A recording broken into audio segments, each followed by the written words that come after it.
ide do toho a cítil ten fakt, aby som mohol tejto hudbe kúpiť nejaký čas. Daj mi 1 euro za to, že sa tak snažím, daj mi ho jak trinkel a sleduj, jak si ho vážim. Ja si ho zoberiem a dám si ho na kopu ostatným. Raz sa možno podarí, že sa za ne aj pobavím. 10 eur, napríklad za toto CD, aby sa hudba, čo ťa baví, mohla nejak dostať tebe, aby Everest mohol kúpiť nové klávesy, aby si aspoň trochu videl do tej charity.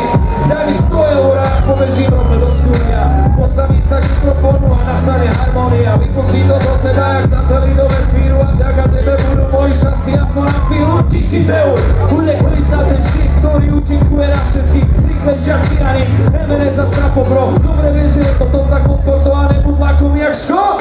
Daj mi 10 000 eur ako rozpočet na celý rok a ja ti sľubujem, že to chytí premením na zlato. Nahrám album roku a klipov natočím kopu a ty to budeš milovať.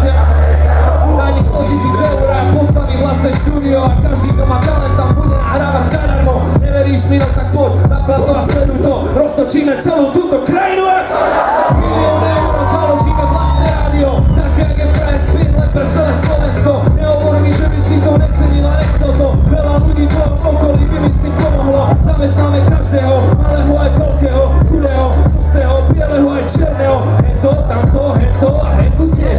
Všetci budú šťastní. Nevidím potoky eur, tečú okolo mňa, ale len preto, aby repu bolo o mnoho viac. By si mohol vidieť do toho a cítil ten fakt, by som mohol tejto hudbe kúpiť nejaký čas. Nevidieť potoky eur, tečú okolo mňa, ale len preto, aby repu bolo o mnoho viac. By si mohol vidieť do toho a cítil ten fakt, by som mohol tejto hudbe kúpiť nejaký čas. Vino, poď!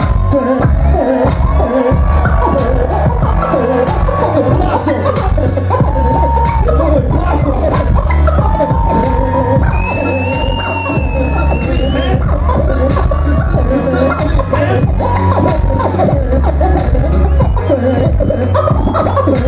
Jeden MC